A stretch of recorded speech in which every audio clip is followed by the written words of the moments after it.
One Piece, or as I like to call it, One Piece, because it's one of the greatest shows of all time. It finally received a second season. What I love the most about One Piece are the characters. They're funny, shaped funny, and they have funny backstories. Of course, it wouldn't be One Piece without the Straw Hats, so here are the top 5 Straw Hat crew members in One Piece.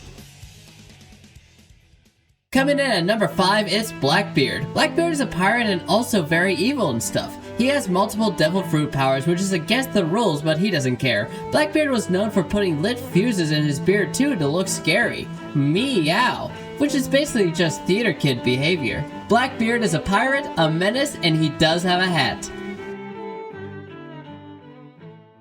Coming in at number 4 is Steve Bonnet. Steve Bonnet is a pirate and he is all about the power of friendship. He used to read books to his crew like one big family, which is really wholesome until you remember that he actually abandoned his family to become a pirate. He was also good friends with Blackbeard because Blackbeard trusted him enough to let him take over his ship, which is something you can only do if you're besties or extremely bad at judgment. I especially liked him in the Internet Historian arc, which is where I learned about him instead of playing the actual game.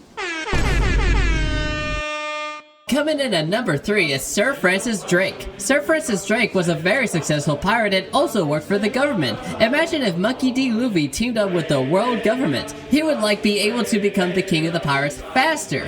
He circumnavigated the globe and stole a lot of treasure. But it was legal because it was the government and because the government said so.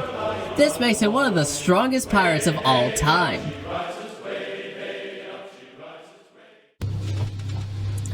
At number 2, Zoro. Coming in at number 1 is Jewelry Bonnie. Jewelry Bonnie is a pirate in One Piece who is known for causing a lot of trouble with her partner Clyde. She was active during the Great Depression arc, which is a really dark part of the story. Her main abilities include robbing banks, running from the law, and being extremely wanted, which is why her bounty was so high.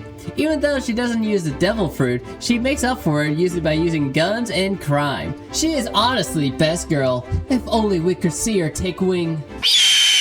Coming in at number 1 is this specific Somali guy who kidnapped Captain Phillips. He was a pirate, but like a modern one. But he did have a boat. He is the captain now. Coming in at number 1 is the inventor of LimeWire, Mark Gorton. He's basically a pirate because LimeWire was used for piracy. Even though it's not his fault, LimeWire allowed people to download music for free, which is something Luffy would absolutely support. It also caused a lot of chaos in the early 2000s, and also gave everyone's family computer like 12 viruses. This makes him one of the most influential pirates of the modern era, and an even better Straw Hat member. Finally, at number 1 is Keith Richards. Keith Richards is a pirate because he looks like one, and also because he refuses to die. He is a member of the Rolling Stones, which is basically a pirate crew if you think about it. He has survived things that would kill a normal human, suggesting he might secretly have a devil fruit power. He does wear scarves sometimes.